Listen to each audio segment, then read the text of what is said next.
Boa noite, meus irmãos, minhas irmãs. Antes de nós começarmos, né, o estudo dessa noite, a nossa palestra, vamos fazer a nossa leitura de harmonização e a nossa oração de abertura. É do livro Pão Nosso, pelo Espírito de Emmanuel, o título é O Arado. Então vem a seguinte passagem de Lucas, capítulo 9, versículo 62. E Jesus lhe disse: Ninguém que lança a mão do arado e olha para trás é apto para o reino de Deus. E aqui vem a explicação de nosso irmão Emmanuel. Aqui vemos Jesus utilizar na edificação do reino divino um dos mais belos símbolos. Efetivamente, se desejasse, o mestre criaria outras imagens. Poderia reportar-se às leis do mundo, aos deveres sociais, aos textos da profecia, mas prefere fixar o ensinamento em bases mais simples. O arado é o aparelho de todos os tempos. É pesado, demanda esforço de colaboração entre o homem e a máquina. Provoca suor e cuidado e, sobretudo, fere a terra para que produza. Constrói o berço das sementeiras e, à sua passagem, o terreno cede para que a chuva, o sol e os adubos sejam convenientemente aproveitados. É necessário, pois, que o discípulo sincero tome lições com o divino cultivador, abraçando-se ao arado da responsabilidade na luta edificante, sem dele retirar as mãos de modo a evitar prejuízos graves à terra de si mesmo. Meditemos nas oportunidades perdidas, nas chuvas de misericórdia que caíram sobre nós e que se foram sem qualquer aproveitamento para o nosso espírito, no sol de amor que nos vem vivificando há muitos milênios, nos adubos preciosos que temos recusados por preferirmos a ociosidade e a indiferença. Examinemos tudo isso e reflitamos no símbolo de Jesus. Um arado promete serviço, disciplina, aflição e cansaço. No entanto, não se deve esquecer que depois dele chegam semeaduras e colheitas, pães no prato e celeiros guarnecidos. Então, nós vamos à nossa oração de abertura, elevando nosso pensamento a Jesus, nosso Mestre, nosso meigo Rabi, rogando paz e proteção nesta noite, luzes espirituais, rogando intuições preciosas de nossos queridos mentores, para que possamos fazer um bom trabalho e conduzir o tema dessa noite, mestre, numa edificação para todos nós, numa reflexão que nos ajuda e que nos possibilite compreender os mecanismos da dor e do sofrimento, o quanto necessitamos, Senhor, realizar de tarefas, de aprendizados, para superarmos esse mecanismo educativo da dor e do sofrimento e podermos substituí-lo pela felicidade possível que o nosso planeta bendito, pela graça de nosso Pai, que nosso Pai nos concede, possamos desenvolver essa felicidade relativa, essa compreensão clara de todas as coisas. Muito obrigado, Senhor, e que assim seja. Muito bem, meus queridos irmãos e irmãs, o tema hoje é a dor e o sofrimento sob a ótica espírita, compreendendo e superando. Está no trabalho para o 24º seu. E aqui nós nos valemos do capítulo 5, fazemos menção ao capítulo 5 do Evangelho segundo o Espiritismo, porque lá se trata dos problemas das dores, das aflições, né? Bem-aventurados os aflitos, né? A que se refere o capítulo. E lá nós temos Kardec falando das causas atuais das aflições e das causas anteriores das aflições. Nós vamos começar pelas causas anteriores, para tentar entender as razões dos mecanismos de dor e sofrimento antes de nós trazermos uma proposta, alguma clareza para que nós possamos superar isso nas nossas vidas. Pelo menos aquelas mais fortes, mais intensas, que muitas das vezes nos causam uma aflição muito grande e, de repente, nós poderíamos ter superado isso já, né? Doutrina espírita, o Evangelho, Elas nos trazem esses mecanismos, né? Esses elementos. Nas causas anteriores das aflições, nós temos então a dor kármica, né? A a dor kármica é o quê? É aquela dor, é o sofrimento que nos alcança e que tem uma conexão, que tem uma relação direta com o fato do passado, né? Então há um comportamento durante algum tempo, um ato cometido em algum instante, que vai gerar consequências naquela vida, ou então acabou vindo parte dessas consequências para esta vida em que nós nos encontramos. Então, a isso nós chamamos de dor kármica, ou causas anteriores das aflições. Nós vamos ver que elas têm, por si, um determinado mecanismo para nos ajudar no nosso processo de recuperação. Ela é, ao mesmo tempo, uma retificação do erro passado, que pode propiciar uma reparação, por exemplo, mas muitas vezes essa dor kármica, ela visa fazer com que o indivíduo se arrependa dentro de um processo de maior profundidade. Eu só posso evoluir e só posso superar o meu passado equivocado se eu compreendo o equívoco, né? Da mesma forma que eu tive o livre-arbítrio para escolher entre o bem e o mal, quando eu me arrependo, eu tenho que ter um entendimento para saber o quanto de mal eu fiz, se foi esse o caso.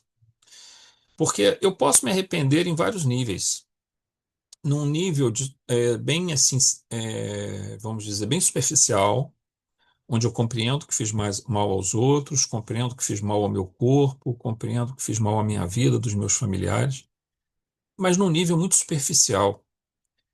Ou seja, eu não me coloco no lugar do outro. Ou não entendo que o mal que eu fiz ao meu corpo, eu sei que foi ruim, mas abreviou minha existência. Mas, ao mesmo tempo, é, eu posso não compreender exatamente qual a importância do corpo físico como um tabernáculo, um templo, para que o espírito aqui se manifeste. Então, a dor, ela vem, o sofrimento e a dor vêm como uma forma de aprofundar esse nível de compreensão do erro, que nós chamamos então de arrependimento, né, de culpa. Eu diria até que a culpa é um sentimento mais como um gatilho para estabelecer esse processo de compreensão do equívoco, da transgressão da lei, do conflito da lei produzida por atos de nosso comportamento, podem ser pensamentos, palavras e atitudes, né? E o sofrimento é aquele elemento que produz um aprofundamento do nosso entendimento daquilo que nós fizemos, né? Porque se nós entendermos em profundidade aquilo que fizermos e compreendermos exatamente o erro que cometemos e entendermos o mal que fizemos aos outros, nos colocando ao lado do outro, eu diria que praticamente nós não precisamos do sofrimento mais como um mecanismo educativo. Ele é mais um elemento envolvido na reparação do erro ou de provas que nós nos propomos de maneira a passar de novo por situações parecidas com aquela e não mais a cometermos. Então, muitas das vezes essas provas elas nos colocam nesse caminho. E outras vezes, mesmo tendo tido essa compreensão, nós mesmos pedimos processo expiatório. Mas a forma de passar por ele, para aquele que já entendeu o equívoco que cometeu, é totalmente diferente, né? O grande problema é que muitos desses erros do passado, que acabam redundando em provas muito difíceis e expiações, né? Uma reencarnação com muitas expiações, ela muitas das vezes o espírito vem, traz aquilo sem uma grande compreensão daquilo que fez. Às vezes até em reencarnações compulsórias, como nós sabemos, em toda a literatura espírita, o que torna o processo de fato mais complicado. Quando o espírito já tem um certo entendimento daquilo que fez, em geral essa dor é mais aliviada. E as possibilidades se voltam mais para as provas, que são dificuldades que vêm para você superá-las, e ao mesmo tempo também a reparação, né? Que é a possibilidade de você, se você transgrediu a lei, agora você quer colaborar com a lei, quer ajudar a lei divina, quer se colocar como colaborador de Deus. Então, esse mecanismo se associa muito a esse processo das consequências de nossos atos. Mas desses tipos de dores kármicas que nós observamos, nós temos, por exemplo, o processo obsessivo, que traz em si, conforme a ampla literatura espírita, situações que demoram séculos às vezes. É difícil, muitas vezes, o espírito que foi uma vítima do passado nos perdoar. E esse mecanismo, é, ele pode levar muito tempo, do plano espiritual e depois quando o indivíduo reencarna. Então, um mecanismo obsessivo, grave, relacionado a fatores kármicos, e o obsessor encontra muita facilidade no processo obsessivo porque existe a culpa no obsidiado, né? E esse processo precisa ser resolvido, né? A vida vai encaminhá-los de alguma forma para que essa solução aconteça, um amplo perdão, um alto perdão daquele que seria vítima de hoje, mas que traz a culpa dentro de si, e o perdão daquele que o assedia, aquele obsessor que precisa encontrar a luz, precisa encontrar o seu caminho. Então, os mecanismos obsessivos são gravíssimos quando associados a problemas kármicos. Nós temos aí inúmeros exemplos, não vamos citar aqui, mas nós temos na ampla literatura espírita muitas dessas situações. Dentro desse quadro também de causas anteriores das aflições, ou seja, dos mecanismos kármicos de lei de ação e reação, de causa e efeito, que trazem a dor e o sofrimento, nós temos as doenças físicas, nós temos as limitações cognitivas, muitas das vezes por deficiências neurológicas graves que já vêm na infância, ou o indivíduo desenvolve durante a sua juventude, durante a sua maturidade.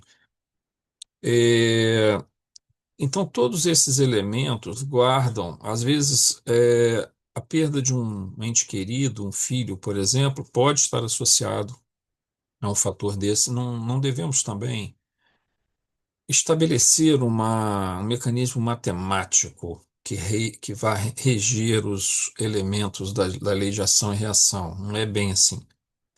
É, Muitas das vezes, certas perdas que temos, elas são muito mais complexas do que imaginamos, da mesma forma que certas dores que temos são mais complexas, porque envolvem, às vezes, sacrifícios que o indivíduo faz para ajudar aquele outro espírito. Então, mas de uma forma mais geral, a perda de um ente querido, como, por exemplo, uma criança, não um pai ou uma mãe, que é um processo natural pela diferença da idade, naturalmente o espírito precisa retornar ao plano espiritual. E a desencarnação por si só não vamos dizer assim, um castigo ou coisa parecida. Não há isso, né? A desencarnação é simplesmente uma mudança de morada. O espírito deixa o plano da matéria e retorna ao plano espiritual. Mas é claro que para os pais, por exemplo, ou até mesmo para aquele espírito que se preparou para o processo encarnatório, uma desencarnação na infância é algo sempre mais complicado de lidar. E ele só vai compreender depois aquilo, mais à frente.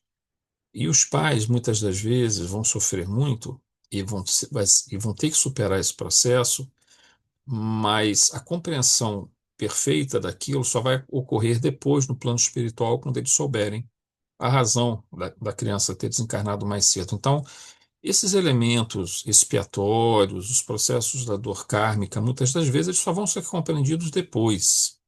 Mas vejam, eles já cumprem também um papel, vamos dizer, porque dor e sofrimento não é mecanismo punitivo, em hipótese alguma.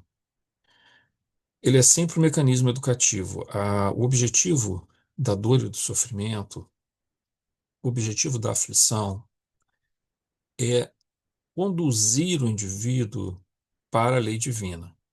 Ou seja, que o seu pensamento, sua palavra e sua atitude esteja o máximo possível dentro daquilo que nos é possível, estar em sintonia com essa lei divina, com essa lei que rege tanto o mundo físico quanto o mundo espiritual. tanto as leis físicas quanto as leis morais. Então, quanto mais nós nos afinizamos com essas leis, e que nós chamamos assim, vamos dizer, de reino de Deus, de soberania divina, conjunto de todas essas leis, mais nós estamos no caminho certo. E a dor, na verdade, o sofrimento é uma forma de nos conduzir novamente para esse caminho quando nós nos afastamos dele, o que nos atrasa, nos atrapalha e aumenta o nosso sofrimento. A dor vem trazer novamente a gente para. Porque quanto mais nós acertamos, quanto mais nós estamos próximos a ter os comportamentos em acordo com a lei divina, menor o nosso sofrimento. Então, todo esse objetivo do sofrimento da dor é um mecanismo pedagógico, um mecanismo de ensinar, não de punir, né? Não existe isso na lei divina. A justiça dentro da lei divina, ela é um mecanismo sempre associado à misericórdia e à compaixão, né? Deus é soberanamente justo e bom, como Kardec nos coloca lá no livro A Gênese, né? Quando ele trata, no capítulo 2 da natureza e dos atributos de Deus. Ele coloca na mesma frase: Deus é soberanamente justo e bom. Então, toda aflição que nos chega, ela também está. Ela tem um elemento de justiça, mas tem um elemento de misericórdia junto com ela, né? Então, o objetivo da dor é sempre esse, um mecanismo educativo.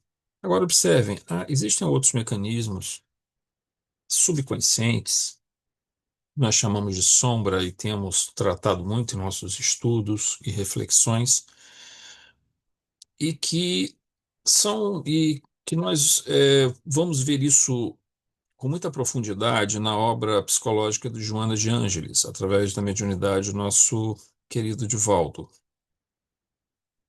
A sombra também é um conceito que está presente dentro do trabalho da obra de Carl Gustav Jung, né?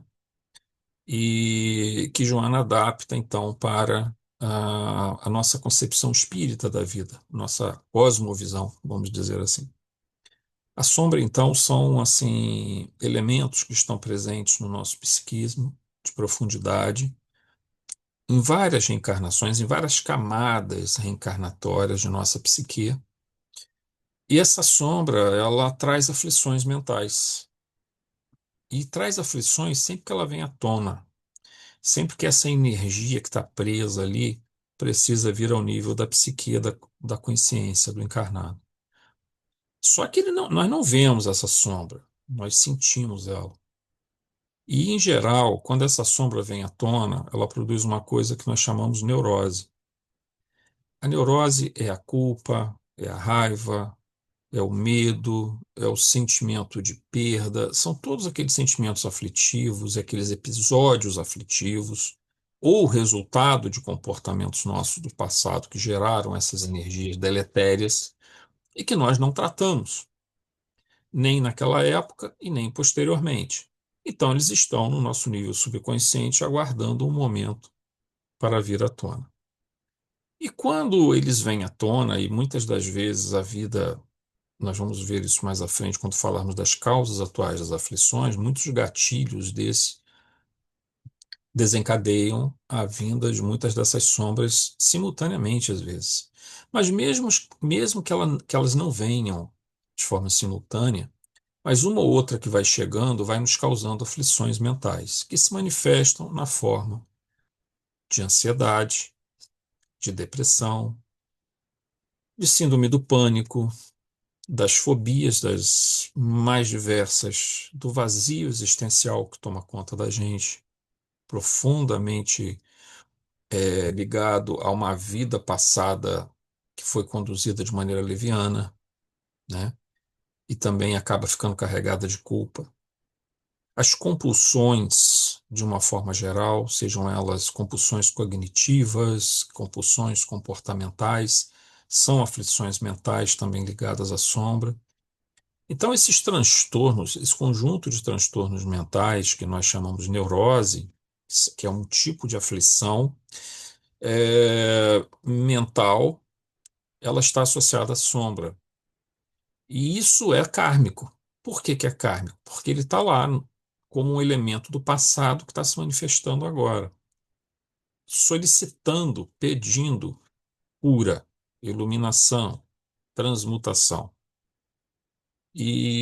a forma que nós temos para modificar, iluminar, transmutar esta sombra é através de fazer os atos corretos, adotar comportamentos corretos dentro daquelas diretrizes que já nos têm sido passadas, dentro da maneira como nós nos comportamos, dentro dos nossos grupos e dentro da nossa visão espírita, tal.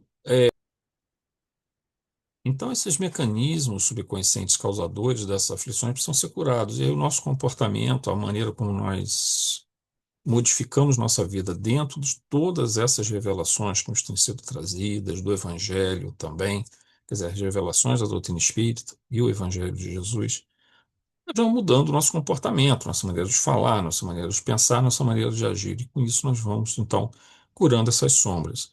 Então, observem que as neuroses, esses mecanismos, eles nos convidam a um processo de autocura a partir de uma mudança comportamental. Veja mais uma vez aqui que o elemento é educativo, é um elemento pedagógico, para trazer o espírito para a sua real grandeza.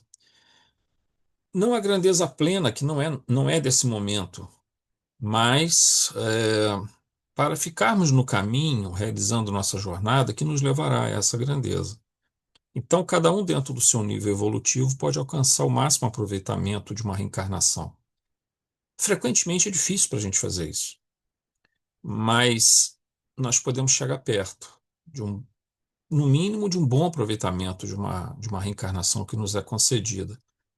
E para chegarmos perto desse bom resultado da reencarnação, nós temos que aprender a lidar com essas sombras, assim como também temos que aprender a lidar com essas dores e sofrimentos, outras dores e sofrimentos oriundas do processo da lei de ação e reação, da dor kármica, das causas anteriores das aflições, que algumas delas nós não vamos talvez compreender nesse primeiro momento, mas compreenderemos quando desencarnarmos, olharmos para trás e vermos todo o conjunto dessa obra, ou seja, aquilo que fizemos no passado, numa reencarnação anterior, aquilo que passamos na reencarnação seguinte, aquilo se fecha, então, dentro de um bloco maior, é, onde essa visão de conjunto pode trazer ao espírito a paz de que ele tanto necessita, o entendimento de que ele tanto necessita. Aí nós vamos para as causas atuais das aflições, ou seja, aquelas que não têm, pelo menos diretamente, um mecanismo kármico associados a elas, né? Nós falamos aqui que as neuroses têm a sua gênese na sombra, mas as neuroses têm a sua gênese também, talvez não em tão grande quantidade, mas numa menor quantidade, nos problemas atuais, na visão que temos do mundo, das coisas que nos acontecem, de como interagimos com as pessoas e com os fatos da nossa vida. É claro que tem uma influência do passado, né, na maneira como nós entendemos isso, mas as sombras do passado influenciam de uma certa forma essa visão nossa do presente. Mas eu me refiro mais assim, o que estamos deixando de lado essa sombra lá do passado. Trazer um exemplo aqui mais claro. A desencarnação de um ente querido, por exemplo, nosso pai ou nossa mãe, um amigo. Essa desencarnação, ela pode ser encarada de uma maneira mais tranquila e de uma maneira desesperada. A maneira tranquila é aquela que entende que aquele espírito precisou retornar ao plano espiritual, né? E que a vida aqui na Terra tem as suas limitações. Limitações de tempo, porque nós não estamos aqui para morar na Terra. Morar, que eu me refiro indefinidamente. Isso aqui é uma ponte que nós estamos atravessando. É uma estrada que nós estamos caminhando por ela durante algum tempo. Não é uma casa que a gente entra dentro dela para morar, digamos, por séculos e séculos e séculos, que é o que acabaria ocorrendo se nós não tivéssemos o mecanismo da desencarnação que renova as oportunidades, e aí não só renova as oportunidades, porque quando nós desencarnamos, nós retornamos ao plano espiritual, à erraticidade, e refazemos os nossos planos para uma nova reencarnação.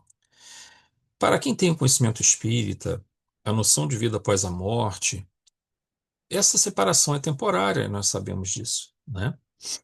Então não há, quer dizer, há um sofrimento, haverá o processo do luto, que é necessário que o indivíduo passe por ele, mas ele precisa ser superado.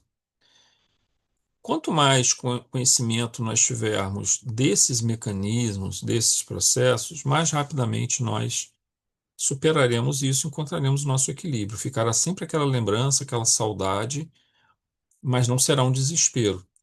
Mas vejam, tem pessoas que não conseguem superar isso e vão carregar esse desespero por muitos e muitos e muitos anos. Então a gente pode dizer que isso é resultado não de um fator kármico, porque aquela pessoa simplesmente precisava desencarnar, tinha que ocorrer a desencarnação, é natural que isso aconteça. Mas ele não consegue compreender isso, certos indivíduos, e aí vai acontecer um sofrimento desnecessário. Então podemos dizer nesse caso que o sofrimento é causado por uma visão incorreta, uma percepção incorreta e um entendimento incorreta do que estamos fazendo aqui na Terra, né? Por que Deus nos colocou aqui? Então nós chamamos isso de causas atuais das aflições. Não é a desencarnação a causa atual da aflição, é a nossa forma de vê-la que causa a aflição. Muda-se a forma de compreender esse processo, muda-se o entendimento de como funcionam essas leis de Deus e nossa interação com elas, muda-se o sentimento que possuímos. Então, você pode ter duas pessoas vivenciando a mesma situação de perda e cada uma vai lidar, às vezes, de uma forma totalmente diferente. Uma vai ser uma pessoa cheia de esperança, de fé, que vai um dia reencontrar o seu ente querido, e a outra vai ficar desesperada achando que a vida acabou naquele momento. Então, esse tipo de dor é que nós chamamos, então, também de dor, de causa atual da aflição e de dor, é, evolução também, tá? Ela tem um mecanismo aí, um papel para fazer o indivíduo voltar. Ela não é kármica, mas ela é resultado de uma visão incorreta. Mas ela é uma dor evolução. Por que que é dor evolução? Porque é uma dor que faz com que você retorne ao conjunto daqueles padrões de comportamento, pensamento, palavra, atitude que vão te colocar que vão nos colocar em sintonia com a lei divina, né? Então, a partir dessa sintonia com a lei divina, nós começamos, então, ao nosso ajuste. Então, ela é uma dor que promove a evolução. Quer ver uma outra questão? Doença física. Nós falamos que doença física está associada a um fator kármico, mas nem sempre, tá? Frequentemente, as dores mais intensas, mais fortes, os grandes sofrimentos que o indivíduo passa, têm fator kármico. Vamos dar um exemplo. O indivíduo abusou da alimentação no passado, uma outra encarnação. Se alimentava de forma. A comida era compulsivamente a forma dele encontrar prazer.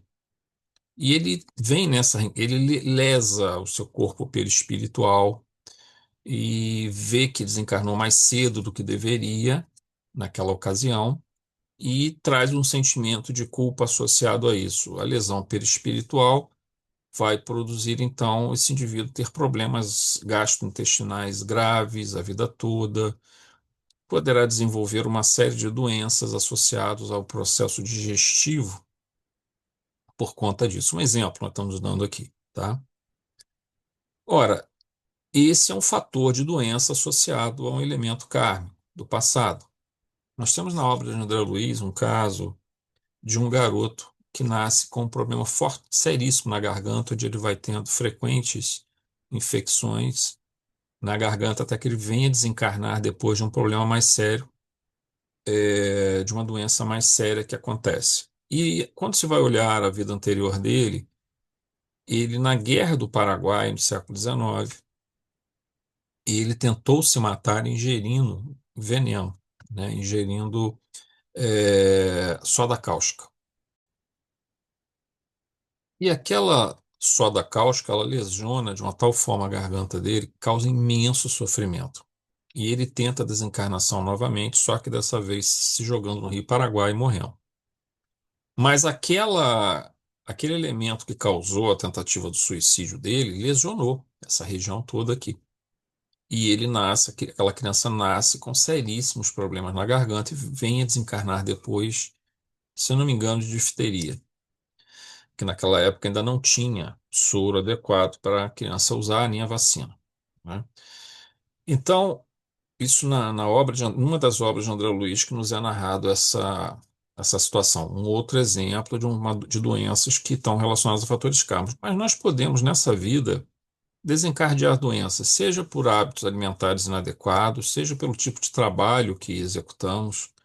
Às vezes, é um indivíduo que fica muito exposto ao frio, ou exposto ao excesso de calor, ou muito exposto à poeira. Os mineiros que trabalham nas minas desenvolvem problemas pulmonares. Então, muitas das vezes, as doenças surgem por fatores dos mais variados e simplesmente porque nosso organismo está sujeito a esses processos. Ora, uma dor que gera uma doença e uma doença que necessita de um tratamento exige de nós um padrão de comportamento, certo? Por exemplo, disciplina, visitar o médico, fazer dieta, dormir mais cedo, se alimentar melhor, tomar a medicação naquelas horas certas, passar a ter aquela preocupação com o seu corpo, né? Observem que isso agora, aquilo que poderia ser um descuido com o corpo físico, agora passa a ser um cuidado com o corpo físico. E quando eu faço isso, eu estou evoluindo de alguma forma, porque eu estou valorizando um instrumento que Deus me concedeu para que meu espírito aqui estivesse encarnado. E eu vou poder viver mais tempo e ter mais oportunidades reencarnatórias enquanto eu estiver encarnado aqui na Terra. Depois, meu corpo vai morrer e meu espírito retornará ao plano espiritual. Ora, esse processo, muitas das vezes, é dor, evolução, é causa atual. E duas pessoas diferentes podem lidar com essa causa atual de maneiras completamente diferentes. Uma pode ficar revoltada com a vida, pode perder a esperança, pode é, sentir muita raiva. A outra pode simplesmente continuar sendo grata a Deus pela oportunidade que ela teve aqui na Terra. E mesmo na doença, ela continua a fazer o que tem que fazer, ela não perde a esperança, ela não perde a fé. Nós vemos, por exemplo, o próprio caso do Chico Xavier, né, que é um grande exemplo para a gente. Indivíduo que trouxe algumas doenças no seu corpo desde novo, né, problemas na vista, problemas de angina. Sim, é difícil a gente dizer se Chico tinha uma necessidade kármica de passar por isso. Pode ser que tivesse, mas pode ser que não.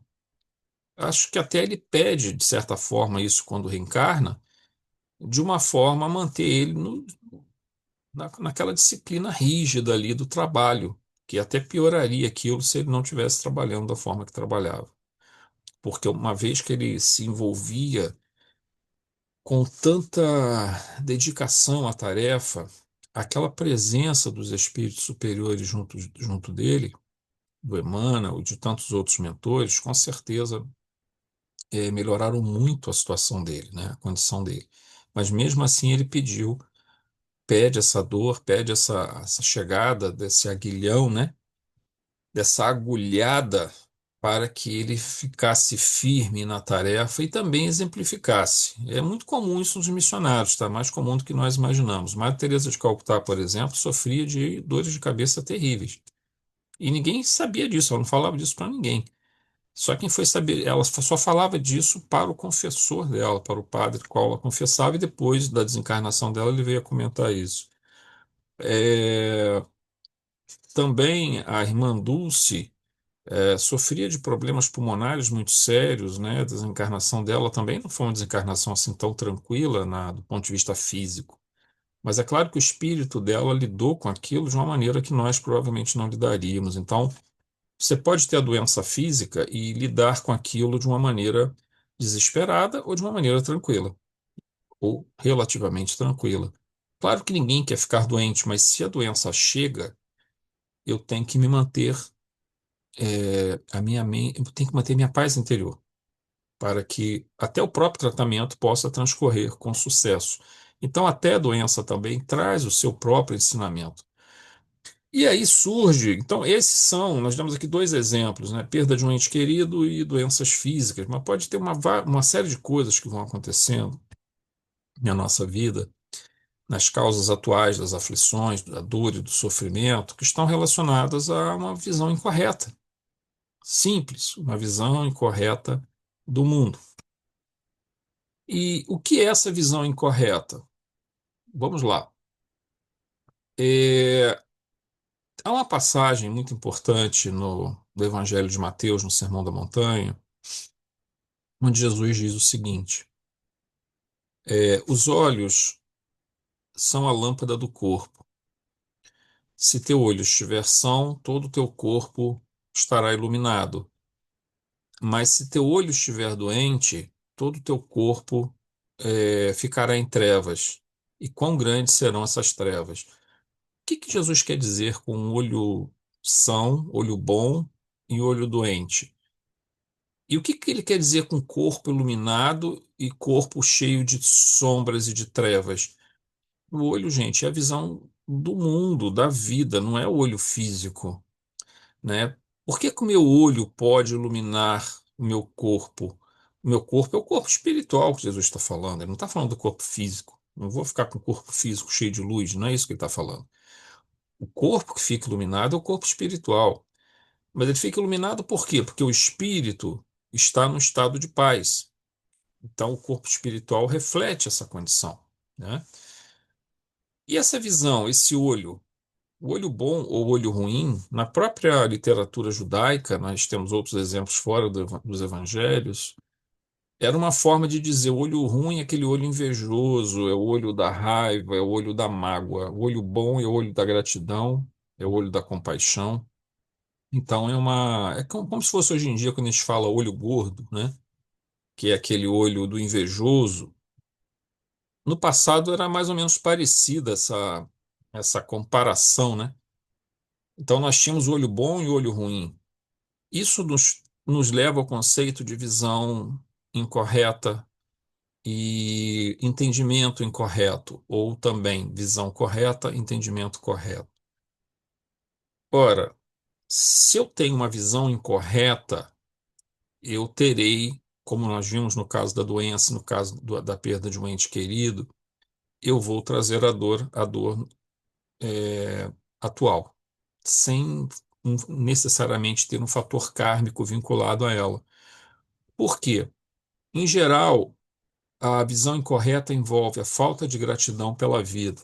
A primeira coisa que nós deveríamos fazer todos os dias que nós nos levantamos é fazer a nossa oração e sermos gratos a Deus pela oportunidade que nos concedeu desta vida, de nosso espírito estar encarnado nesse corpo, para que pudesse aprender, para que possa crescer, para que possa transcender.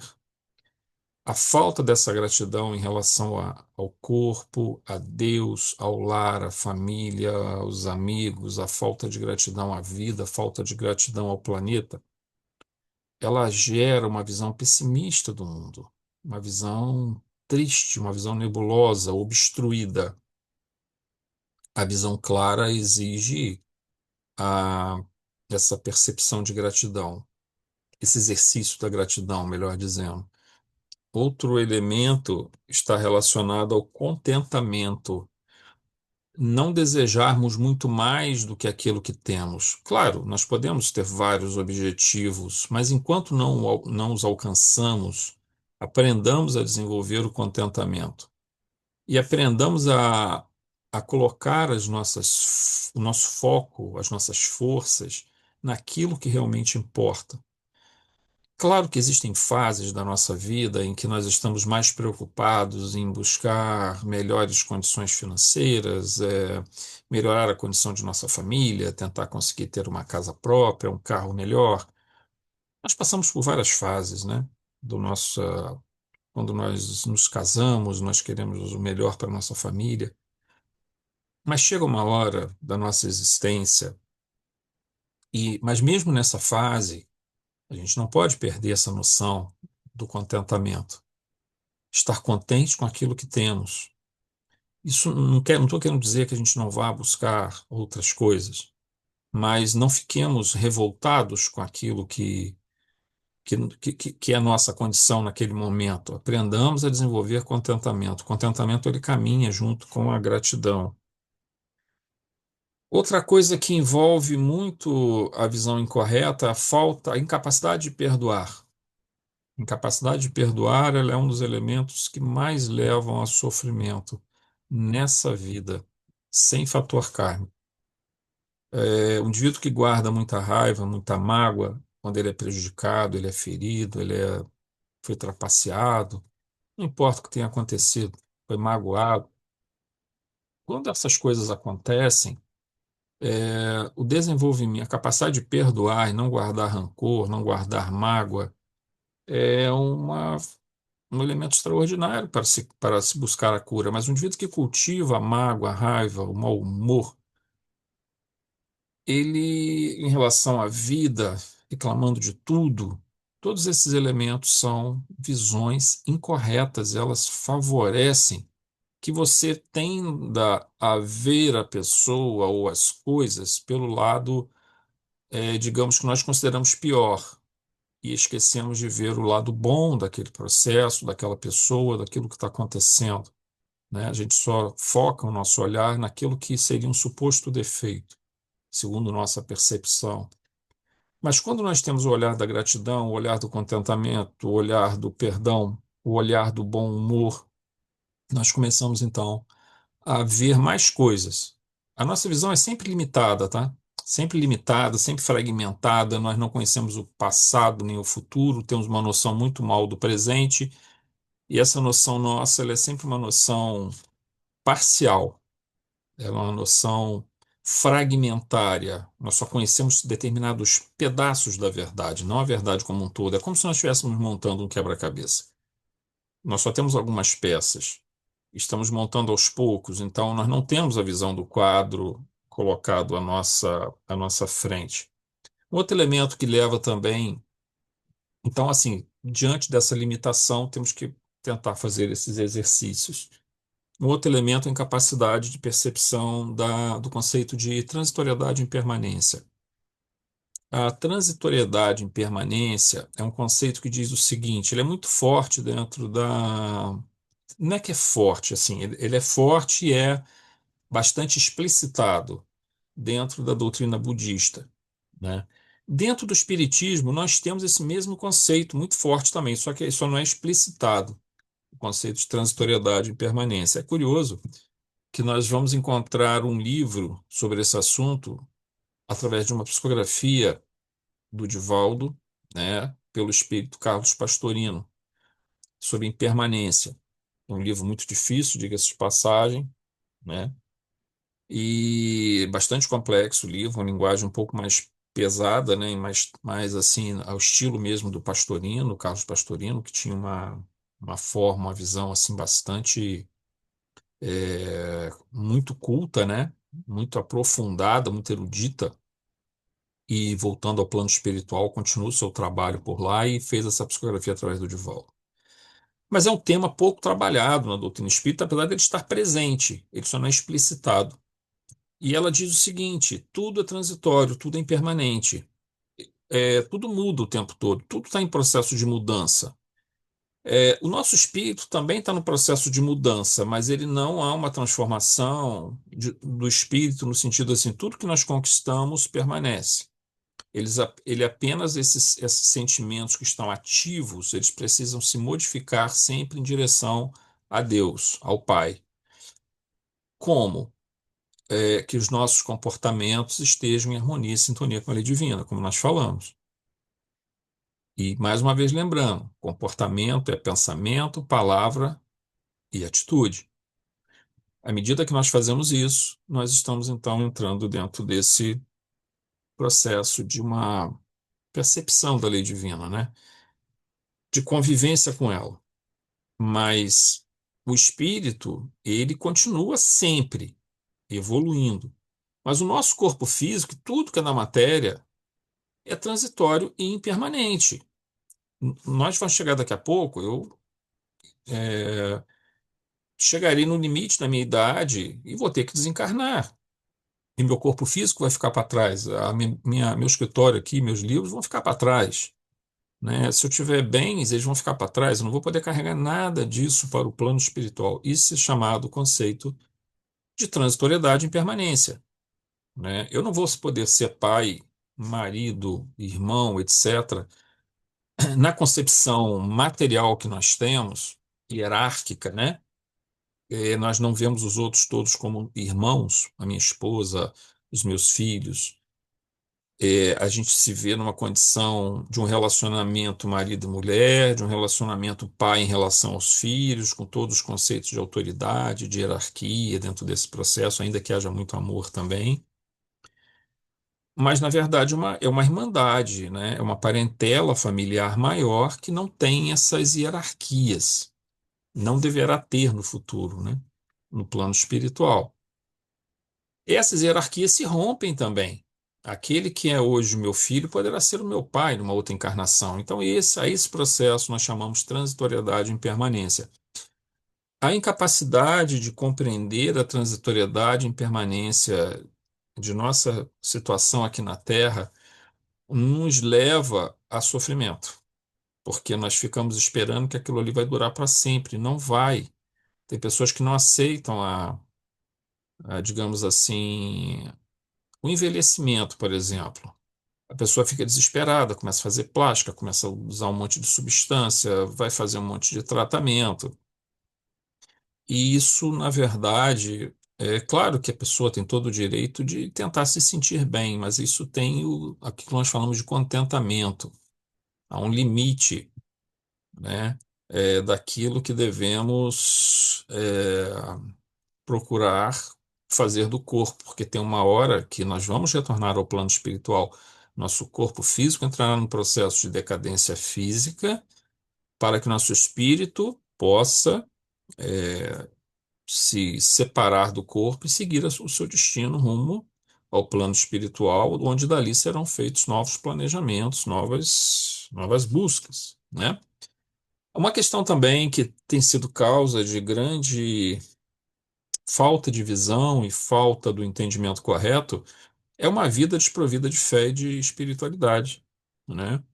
A falta de fé e falta de espiritualidade não é que ela seja uma coisa que vai interditar a capacidade evolutiva do indivíduo aqui na Terra. Ele pode fazer coisas muito boas sem ser um indivíduo religioso, ou sem ser um indivíduo com religiosidade, melhor dizendo. Mas uma hora ou outra ele vai ter que desenvolver isso. Se não for aqui na Terra, vai ser no plano espiritual. Se não for no plano espiritual, vai ser em encarnações posteriores. Porque uma hora não tem como mais ele se negar a ter esse entendimento espiritual. É curioso que nós observamos, por exemplo, no censo de 2022, esse aumento das pessoas que dizem não acreditar em nada, que não dizem não ter religião e não ter crença nenhuma. É preocupante, por um lado, né? Mas faz parte desse processo de transição planetária, né? Onde nós temos muitos conflitos de ideias, as ideias estão se comunicando muito rápido, há uma certa diminuição não é da necessidade, a necessidade religiosa está sempre presente no indivíduo, ela nasce conosco. Desde que nós adquirimos a consciência humana, há milhares e milhares de anos atrás, a necessidade da religiosidade e espiritualidade caminha conosco. Mas nós conseguimos, eventualmente, numa outra reencarnação, atenuar esse elemento. E quando nós fazemos isso, você pode eventualmente substituir isso por um trabalho muito importante num campo de descoberta científica que vai ajudar a humanidade, no campo da música, das artes, que pode trazer grandeza para a humanidade, mas de uma forma geral, a falta da espiritualidade, da fé, da religiosidade, ele é um elemento que diminui muito a sua esperança, a sua força interior, porque essa força que nós vamos chamar aqui dentro desse conceito de metafísica, essa força transcendente que é Deus, e a presença de nossos companheiros espirituais nos intuindo, e nós sabendo que eles estão junto conosco, nos trazem um sentido, uma forma de buscar sentido, significado muito importante, que nos ajudam a curar essa dor, esse sofrimento, ou a passar por eles com dignidade, passar por eles com lucidez e passar por eles cultivando a paz dentro de nós. Sem fé e sem esperança, sem a- essa parte da espiritualidade fica bem mais difícil. Não é que seja impossível, mas ela se torna uma dificuldade desnecessária. Nós estamos colocando como se um véu nos nossos olhos, ou seja, diminuindo a nossa visão correta do mundo, aumentando o sofrimento que nos alcança do mundo, da nossa vivência nele, da nossa experiência reencarnatória, desnecessariamente, uma vez que as revelações espirituais, e nós espíritas somos duplamente abençoados por duas revelações: a revelação da, da, da doutrina espírita, através de Allan Kardec, do Espírito de Verdade, e a revelação do Evangelho, que nos trouxe Jesus. Então, nós temos como duas revelações que estão entranhadas, né, mas elas podem ser estudadas separadamente, e elas representam duas ferramentas extraordinárias para nós realizarmos a nossa jornada. E aí nós vamos nos aproximando da nossa conclusão. Nós temos uma dor que é fruto do processo kármico, causa anterior da aflição, uma dor que é resultado de uma visão incorreta, de um entendimento incorreto do mundo, que a gente também pode chamar de dor evolução, porque ela tende a tentar trazer novamente a visão correta, o entendimento correto, e ela vai nos tirar do marasmo, vai nos tirar da preguiça, da indolência. Ou então, eu digo a indolência, a preguiça, porque a gente observa hoje muitas pessoas que estão simplesmente vivendo sem maiores preocupações com o espírito. E a dor vem sacudir, vem tirar, nos tirar dessa situação. Outros trabalham desesperadamente para obter lucros, ganhos, ou títulos, ou fama, ou poder, ou reconhecimento das outras pessoas. Nós costumamos até dizer que nós temos hoje em dia certos processos neuróticos associados às inovações tecnológicas, especialmente as redes sociais, a internet. Então, por exemplo, a busca de reconhecimento, onde a pessoa expõe sua intimidade, a sua família, expõe a si mesmo e para receber likes, para receber views, curtidas, etc. Isso começa a se tornar uma outra fonte. Eu não me refiro aos casos de YouTubers, por exemplo, que trabalham, apresentam o seu trabalho. Eu acho até fantástico isso, porque isso democratizou o processo da informação, nos tirou dessa dependência de algumas emissoras e jornais e, na verdade, trouxe uma gama muito maior de acesso à informação. Informação boa, informação ruim, mas os jornais também trazem informação boa, informação ruim. As emissoras também, a mesma coisa. Então, na verdade, o YouTube, como um dos exemplos, né, nos trouxe aí um mar de indivíduos que nós podemos acessar e buscar conhecimentos muito bons, se nós soubermos procurar bem, né? Nós temos fontes extraordinárias desses conhecimentos, né? E tudo isso, mas tem muitas pessoas que estão usando isso para se projetarem, não usam profissionalmente para fazerem dinheiro com isso. Não é uma profissão. Você pega, por exemplo, o Instagram, muitas das vezes o que a pessoa quer simplesmente é colocar coisas ali, gravações ali, para ela ser reconhecida. E isso é estranho, né? Porque, na verdade, começa a criar uma espécie de uma neurose, uma nova neurose associada aos nossos tempos, com as suas tecnologias, com as suas mudanças sociais. pessoa tem que tomar muito cuidado para ela não virar um escravo do view, do like, né, na internet. Então, nós estamos num mundo onde nós observamos uma grande dose de sofrimento, de dor, e elas têm esses dois fatores, causas atuais, causas anteriores. Nos dois casos, seja por causa atual das aflições, seja por causas anteriores, ou seja por mecanismos kármicos, sejam por visão incorreta, entendimento incorreto, com todos esses fatores que nós colocamos, é curioso que, vamos dizer assim, o antídoto e o tratamento, né, o antídoto para evitar a dor e o sofrimento, o tratamento para a dor e sofrimento. Vejam, quando me refiro a tratamento para a dor e sofrimento, vejo, sempre haverá sofrimento na Terra, tá? Porque a Terra é, por natureza, transitória e impermanente. E todos nós que aqui nos encontramos, com raríssimas exceções de espíritos missionários, temos problemas kármicos e trazemos muito da visão incorreta, do entendimento incorreto. Quanto mais nós corrigirmos isso, menor será a dor e sofrimento.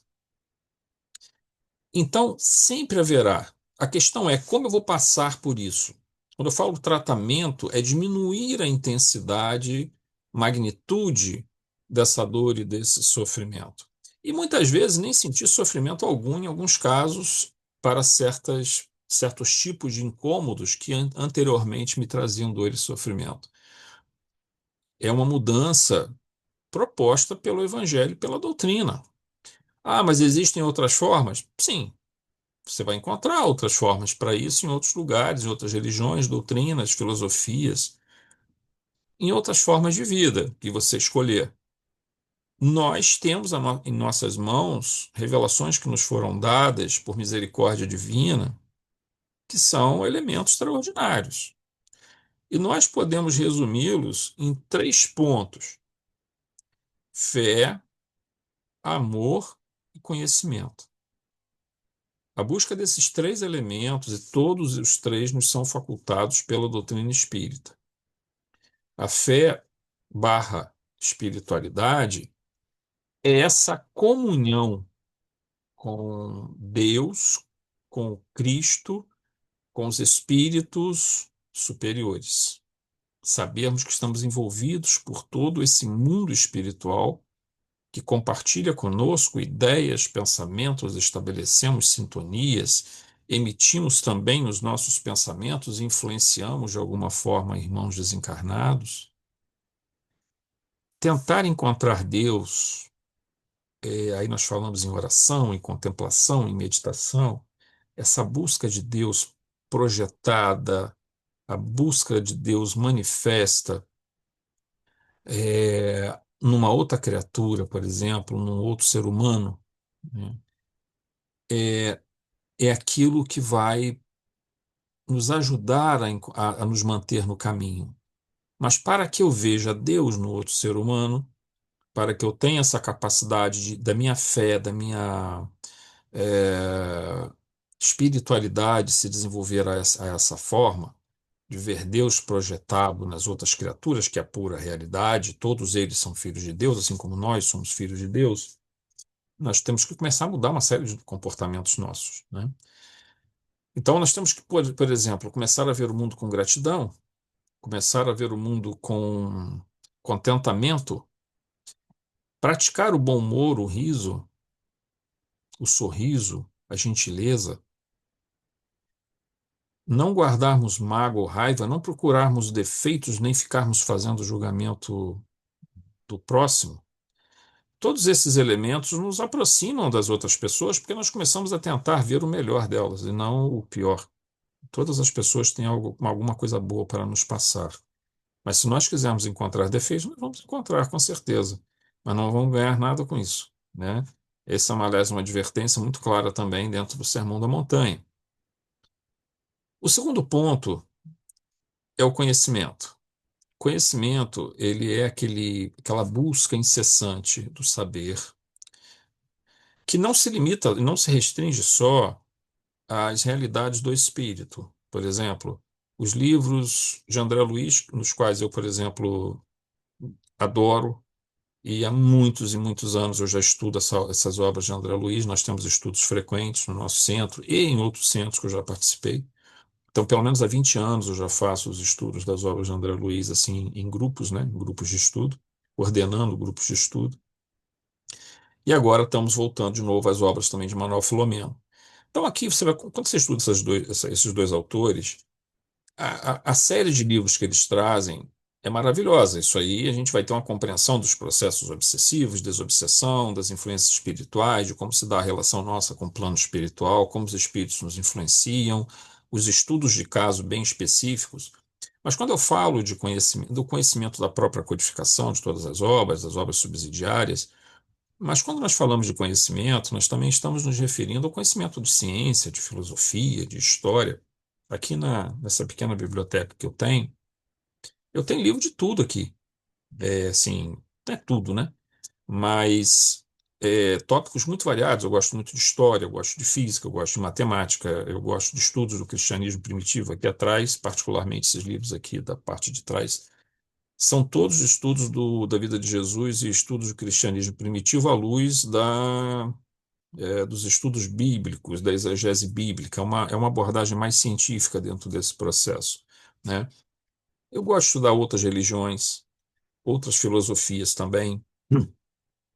Então, assim, a gente vai buscando. Gosto de estudar muito. Uma coisa que tem me chamado muita atenção agora são os estudos de psicologia, os estudos da consciência e os estudos de neurociência, os estudos de biologia. Porque tudo isso vai trazendo para a gente um grande cabedal de informações. A doutrina espírita ela é ciência, né? E nós podemos incorporar isso até na nossa própria prática dentro da casa espírita. Quando você estuda, por exemplo, questões envolvendo a consciência humana e os mecanismos de neurociência, e nós começamos a entender o processo disso relacionado às questões do espírito, até a nossa abordagem disso, seja para nós, seja para os outros, começa a melhorar, a se ampliar. Então, o conhecimento é algo maravilhoso.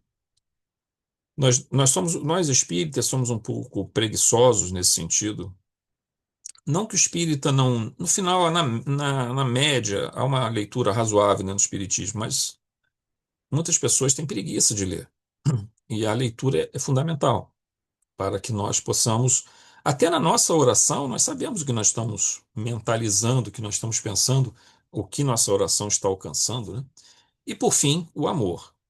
Então nós temos a fé, o conhecimento e o amor. O amor é a prática de colocar essa fé e esse conhecimento a serviço do próximo, né? É um amor que nos vincula a Deus, é um amor que nos vincula a nós mesmos também, aprendamos a gostar de nós mesmos, mas é um amor que nós precisamos muito, muito desenvolver a prática de auxílio ao próximo.